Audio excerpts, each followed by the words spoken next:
ndeem ñoo moom suñu assemblée ndeem ñun sénégalais yi ñoo ko moom lii sénégalais yëpp ko sàkk. ñun góor jigéen bu njëkk dañ ko doon dégg mu ñuy jaaxal comprendre duñ ko léegi dañoo dem bay di dund ak ñoom ci mbedd yi xam nga fan la jëm dem bay dund ak ñoom ci biir famille buñ bokk fan la jëm dem ba ñu dund ak ci ñu naan sa doom bi moom la wala du moom foofu lañ jëm donc combat bi waruñ ci dellu ginnaaw nañ ko ànd ak fulla ak fayda parce que bu njëkk dañ ko doon dégg léegi ñuy tasee ñoom ci mbedd mi suba dañuy dëkk moom ci kër gi ginnaaw suba mu am ci njaboot gi ñu moom foofu lañ jëm moo tax mu dansé donc c'est un combat boo xam ne dañ ko war a éradiquer une bonne fois mu jeex. tey ku mu neex nga légaliser France am na droit légaliser parce que loolu dëkkam la mi ngi sunu diine sunu askan su yàlla may ñu légaliser ko li ñu bëgg mooy ma criminaliser ko président Macky Sall wuyu sa askan doo buur doo roi min daan bu ñu bind nga pendant 5 ans li ñu bëgg mooy criminaliser da nga koy def ci nii wala ci nële. kon wutal nañ ko aw lay ginnaaw wutal nañ ko aw lay nag kon lay woowu daf ko war a fexe jëfandikoo waaye bu ko jëfandikoo rek dana échec te ëllëg day ñëw ndax lii yëpp gis na ko àtte yomal xiyam dara du ci jaas kenn ku nekk la muy def ak la muy wax ak la muy yéene lépp suñu borom xam na ko te malaayika yaa ngi koy bind te dañ ko àtte. ndax bu dee combat du combat laaj xaalis laaj ceeb laaj suukar comme ñi bëgg a divertir da ngay dégg ñu naa Sénégal dafa bari ay problème am na ay ceeb yu yokk suukar yu yokk loolu biir la nit ñi alhamdulilah ceeb yokk na mais nit ñaa ngi dund. lan mooy problème loo xam ni ëllëg day yàq ay jikko ndax te jikko moom lañ mënu rattraper kon il faut nit ñi comprendre genre combat yi c'est des combats d'honneur nit dafa am loo xam ni moo gën lekk moo gën naan ndax mooy sa honneur mooy tax nga nekk nit kon il faut nit ñi bàyyi diversion boobu di wane ni y a beaucoup de problèmes mais alhamdulilah comme y a beaucoup de problèmes il faut commencer par régler par def benn priorisation bii problème mooy problème bi gën a mag kon il faut ñu commencer régler bii ainsi de suite waaye y a beaucoup de problèmes buñ régler benn kooku yaa fuusa kay wax waaye am na loo xam ne dafa nekk ci diine extrême lu extrême nag dañ koy éliminer te góor jigéen dafa doon loo xam day yàq am réew lu yàq réew nag xeex ko rek mu jóge te ñun ndaw yi nag pare nañ fépp pour xeex loolu ndax loolu comme li ma la wax sànq loolu suñu avenir la ñun ak suñu avenir u dem te duñu seetaan jox Sénégal boo xam ne ay góor jigéen ak ay bisexuel du fi am ñoo koy jiite. conscience bi nga juddu Sénégalais ñi ngi conscience dañoo war a xeex ndax léegi bu ñu ko seetaanee suñu askan mooy yàqu suñu doom ñooy yàqu suñu sët ñooy yàqu te suñu borom moo ko njëkk a tere kon dinañ ko xeex ba fu muy yem ñu xam ne ñu indi suñu partition. Sénégalais mën na tolérer lu nekk nañu lekk suñu xaalis nañ jël suñu moomeel nañ def lu leen neex ba mu des góor jigéen mënuñu ko accepter du suñu jukkoo lum ñu jaral nag dinañ ko def pour mu jógee fi loolu amul bayal amul négociation man ak sama morom ak keneen ñu bëri marche musul leen tax a déplacé wu mais góor jigéen suñ ko wootee yomal xëyam ci ngoon sax danañ gontu dem. mbooloo am réew jikko rek leen téye bu seen jikko xasee yàqu lépp yàqu na te américains yi am na ci kenn ku wax ne ku diine amut jikko mënu faa am te fu jikko amut leneen mënu faa am. xam nga Sénégal république la fii dañu am assemblée ñi fa nekk ay doomu aadama lañ Macky Sall juru leen jëndu leen bi ñuy judd fekkew ko ñeen nañu sax ñoo ko mag fuuf kon bu ñu ëlbati ko naan Macky Sall ñun lijjantiwuñu Macky Sall ñi ne assemblée nekk ay jullit juddoo Sénégal màggee fi yaru jàng dofuñu xam nañ bu baax li ñu dugal foofu xam nañ lépp fii mais wees nañ foofu sax fii manque de volonté rek moo fi am mais taylu fii ñëpp xam nañ li fi am loolu kese fi am. assemblée ñu fa nekk maanaam la majeure partie ay musulman leen ñoom ñoo fa nekk leen wax léegi nag ak yow ngeen ne ay musulman ngeen ñu indi loi ba nga xamante ne leen daan góor jigéen pour criminaliser ngeen ne non du ngeen ko wate mais loolu maanaam nit ñi nañ yeewu quoi seetaat loolu mooy lan kon nii maanaam ñoom ak Macky Sall ñoo bokk yem. dox biir Sénégal ak li muy wax Europe bokkul ñu yeewu nañ bi yàgg Moustapha Niasse nag bien ba ñu xam ne li ko dese mooy jéggulu ay bakkaaram moo ko dese waaye warul ànd fi ñuy rejeté loi bi te nag lu seen jàmm yaram nañ voté loi bi mu jàll buñ ko voté wul ñu daañ ko xeexee neneen te neneen niñ koy xeexee du leen neex du ñu neex. ah dañu nekk ensemble ñoom ñooy góor jigéen yu mag yi parce que góor jigéen képp ku koy défendre rek góor jigéen nga képp ku koy défendre góor jigéen rek góor jigéen nga waaw mu commencé président ak président assemblée député yëpp a nekk yëpp ñoom ñëpp ay góor jigéen laa leen jàppale parce que képp kuy défendre góor jigéen rek yow góor jigéen nga parce que du lu baax du loo xamante ni yàlla da koo bañ yeneen bi bañ ko ñëpp ñu bëgg lu baax dañ koo bañ li nga mujjee wax dégg nañ ko nga wax ne góor jigéen mënu ko rey nit góor jigéen moo raw rey nit ndax mbonte la goo xamante ne suñu borom buy mugal du bàyyi kenn da nga xam ne yow suñu employé nga parce que léegi dañ laa bind mindaan pendant 5 ans jox la ay moyens jox la budget jox la décret jox la armée pour nga liggéeyal ñun kon lii duñ la dañ la ko ay force pour nga def ko. lan moo ne ci ginnaaw ba gars yi nanguñ ko yëkkati criminaliser ko une bonne fois affaire jeex ñun loolu la ñuy laajte lan moo leen ci nekkal nañ ñu ko wax kese nañu ne lii moo ci nekk ba tax mënuñ ko criminaliser loolu kese la amul leneen. président bi ak ñi mu àndal ñi leen di jàppale suy mel ni ñu xam ni ay intérêt la ñuy défendre ay intérêt la ñuy défendre il faut pas Sénégal yi tamit man damay dégg benn nax buñ leen nax waa ji dala naa non xam na li muy def ndax lobby yi dañu rëy dañu am doole mais man sama quotidien sentiruma ci lébu yu am doole xam nga lan laa sentir sama bëgg-bëgg lu peuple bi bëgg président bi satisfaire Macron li muy représenté France li français yi bëgg lay def. comprendre nañ ko de parce que daa am lu la tënk ñun nag loolu tënkuñu ñun agenda LDBG day dakk ci nii wala ci nii lu ma jaral nañ xam ne jaral nañu ko lii ndorte kese la mu ne fii fees na dell te lii tàmbalee rek tant que criminalisé nga fii ak 100 ans 200 ans du ñu bàyyi ak yow ndax ñi ngi concentré suñuy doom di concentré suñu jeunesse pour tey ñu xeex bii nii kon li jihaad ak bari la su ñun. fu mu yem neex ñu ngi ci ginnaaw Ababacar Mboup duñu dellu ginnaaw combat bi moom su ko porté wu man su ma amee possibilité porté dama koy porté waaw loolu pour dëggal ko rek ne ñun duñu dellu ginnaaw ci góor jigéen. li muy xeex mu nekk agenda bu mag donc moom dafa jël bakkanam mu tay la kasi bi kooku mu ngi si yoon wi ñun ñi kay ñoo war a xalaat suñu tànk tuba yax ñeneen ñoom yëguñu ñu fexe xeex bi ñu yeggali ko ba fu mu jëm incha allahu rabbi.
lawoon woon ni na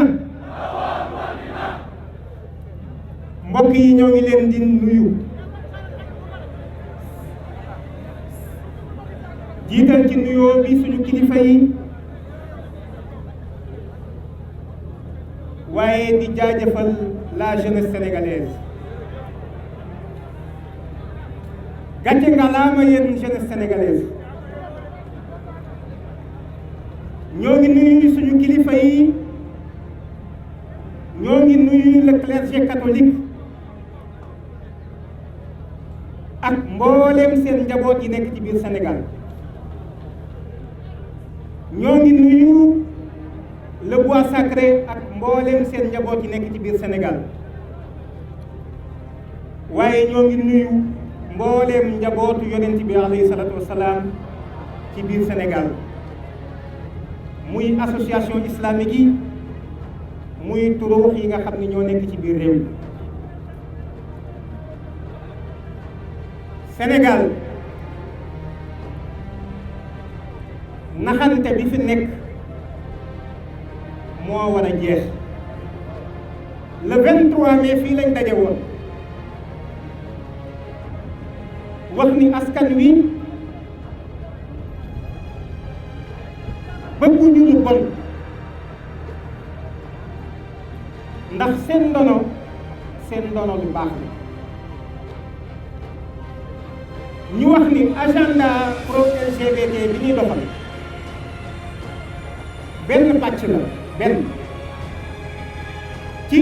gis bi nga xam ni dafa am ay nit yu jóg ci àdduna bi am une vision globaliste jàpp ni ñoom ñoo am xam-xam ñoom ñoo am dayo ñoom ñoo am taxawaay ba seen gis-gis yooyu ñëpp dañ koo war a nangu te topp ci ñu ngi leen Sénégal moom du bokk ci loolu Sénégal du ci bokk tey ndax Sénégal bokk ci woon jëm te Sénégal du ci mas a bokk ñun agenda la ñuy wax boo xam ne ñoo ngi koy doxal ci turu askanu Sénégal est-ce que xam ngeen ni réew mi lu fi mën di dox est-ce que xam ngeen ni ci seen tur ak sama tur lañ koy def est-ce que xam ngeen ni lépp lu ñuy def ci réew mii dafa mel ni askan wi lañ koy defal itam ndax principe bu gouvernement du peuple pour le peuple et par le peuple la kon ndeke lu ñu fiy def lu mu mën a doon képp ku toog ni sama yoon nekku ci xamoo li xew man yéen gàcce ngalaama la jeunesse sénégalaise particulièrement ak jigéen ñu am jom ñu am ngor ñu am fulla yi toog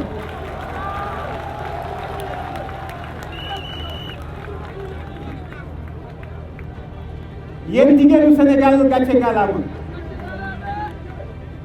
seen taxawaay rafet na démb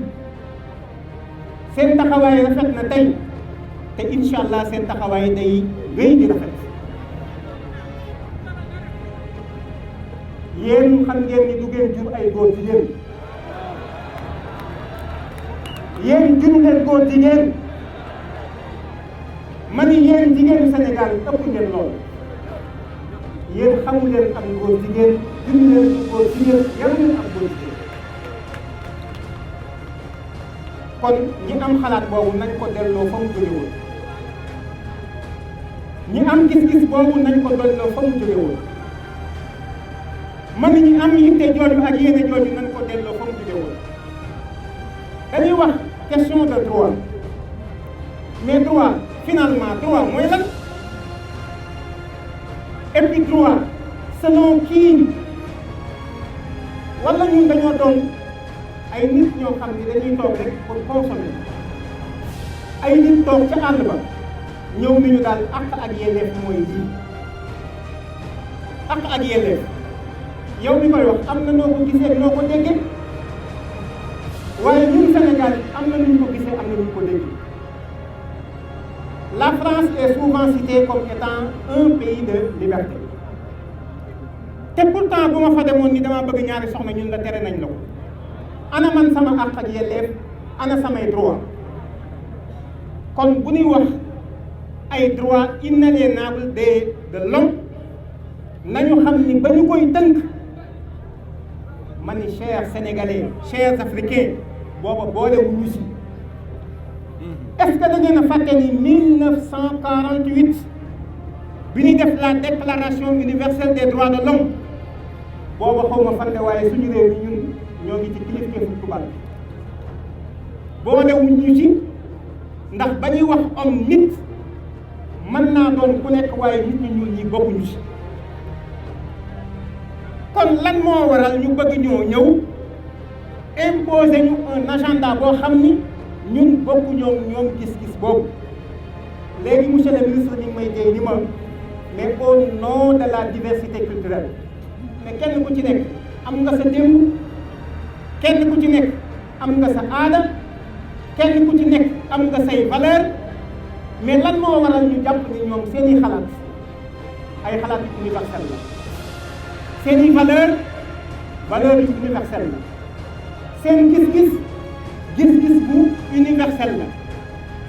ci fan la tege réew mii kenn du ko delloo ci bu mu jàmm du am mukk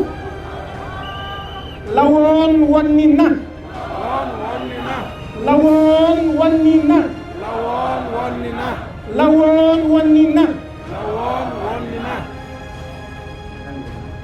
kon agenda bi nga xam ni ba ngeen seetloo ba ànd sàmm jikko yi jógee ba léegi amul ci Sénégal yi bu ma sa taxaw ni agenda bi amul moom koñ ku ñuy wax da nga naan ñu sa weeri dënn yi baa sa dàll wu nangam bi waaye kenn ku mën a contester agenda bi amul kon agenda bi existé na waaye bi mu existé it dafa dem ba Sénégal nangu ko di ko doxal depuis 2016 mooy loi bi ma wax loi ordinaire loi organique moo ko tiim mooy kilifaam loi organique loi constitutionnelle moo ko tiim ma nga ca kawam te mboole seen loi yooyu yëpp am na lu ñuy wax loi supranationale moo tiim mboolem lu ñu voté ci Sénégal te lii may wax nii loi supranationale la constitution bu Sénégal dafa wax nii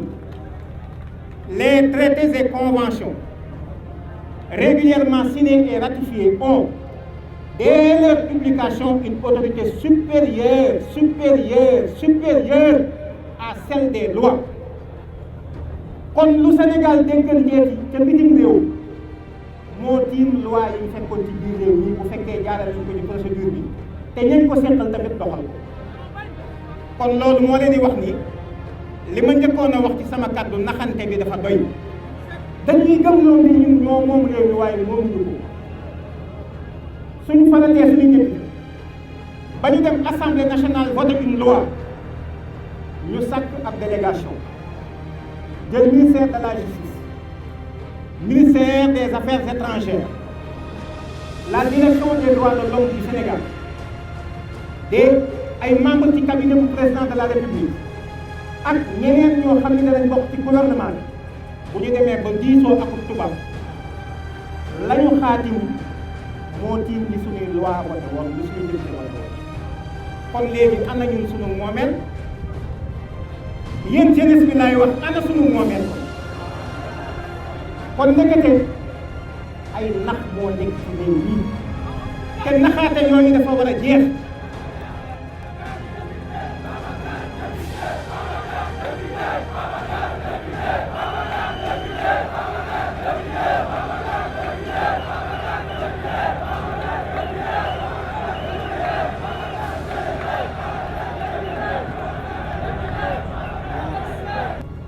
gis ngeen maslaa bi nañ mujjee maase rek fi mu ne nit ñi dañuy ragal sax di assumer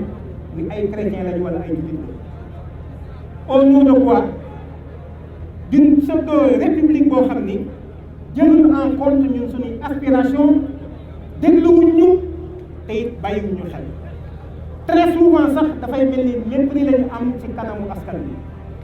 la benn waay waxoon nee na askanu Sénégal comme ay ginaar lañu rek bu élection jógee rek da ngay ñëw jël sa dugub suy rek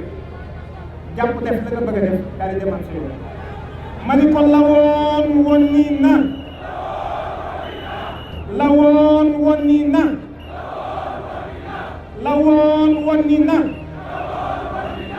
loolu jeex na loolu jeex na fi loolu saye boo ñu xam ni jeex na fi kon nañu xam ni combat bii dafa am ñaar yu taxaw ci suñu kanam ñi ñuy interpellé ànd sàmm jikko yi xanaa ñoom ci góor jigéen rek la ñuy wax ndax xam ngeen ak toogu damaa xamul nu ma koy waxee pour nit ñëpp comprendre waaye nit bu bëggee toog fi ñuy toogee ak toogukaay bu xam ngeen ko du toogukaay xam ngeen ko wenn toogukaay mënta war a doo ñaari mbaam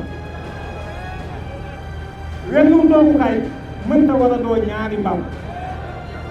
lii dafa jat kon faaw ñu taxaw ci pour wax leen nañ arrêté agenda bii waaye yow ñu ci loolu agenda bi ñu ngi koy dugal ci école bi wala ngeen ko fi léegi agenda bi suñu assemblée nationale bokk na ci PGA wax nañ ko fi léegi agenda bi même gouvernement bi décliné ko à travers la SNEC 2 muy la stratégie nationale pour l'équité et l'égalité des genres seen vision jëm ci 2026 semaine waaye agenda bi foo wëlbatiku foo xool da nga koy lay la waaja waxoon nag ñun dañuy xaar ba yëf yi wasin ñun xaaruñu ba wasin bi am ndax xoddiku bala ngaa lakkale xoddiku bala ngaa lakkale ñun duñu xaar ba ñuy nekk ci le fait accompli ñu koy constaté comme yii ma fi lim léegi nii dañuy jóg gàttandu ko ni lii bëgguñu ko ci réew kon nañu xam ni yéen askanu Sénégal wàcc ngeen askanu Sénégal wàcc ngeen ndax li ñu waroon a def lépp def nañu dañoo laaj ni nañu arrêté agenda bi ndax assemblée ñoom la ñu sant ñuy contrôler l'action du gouvernement waaye dañ leen di ñaan di ko ñaan solennellement le président de la république ci réew mi réewum yoon la bu mu jàpp ni kàddoom dafa tënk réew mi kon loi la ñu bëgg bu doxal mbir nii leneen li ci des mooy ñoo ngi sàkku itam askan wi nañ leen di déglu képp ku ñu dégg waroo di xeeb sa askan ak nga koy jox rawatina nga toog ñëpp di la xool nga mel ni da nga leen di tëkku ak di leen wax man xuux ñun xuux dàquñu ñun xuux dàquñu lu dul xuux sax dàquñu ñun kenn duñu xëpp ñun kenn duñu xoppatal ñun kenn duñu xëpp ñun kenn duñu xëpp kenn duñu xëpp ñun rekk nañu jëm tey soog a ñëw suñu kàddu gi yegg ak mu bañ a yegg nañu yemale kon nañu xam ne Sénégal nañu taxaw 9 députés yi nga xam ne ñoom ñoo arrêté agenda bi ma lim ko Cheikh Tidiane Gadio Ndeye Lucie Cissé Daouda Dia Aymérou Gningue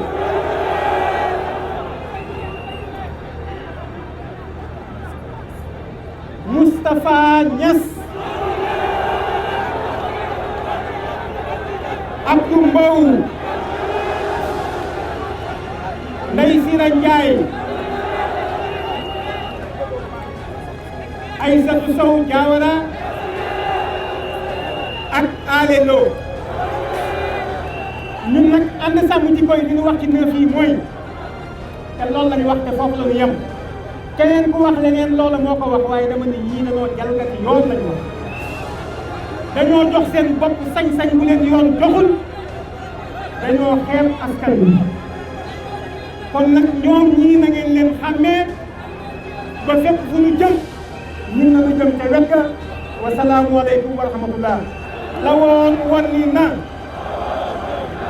la woon wan ni na la woon wan ni na jërë ngeen jëf jërë ngeen jëf jërë ngeen jëf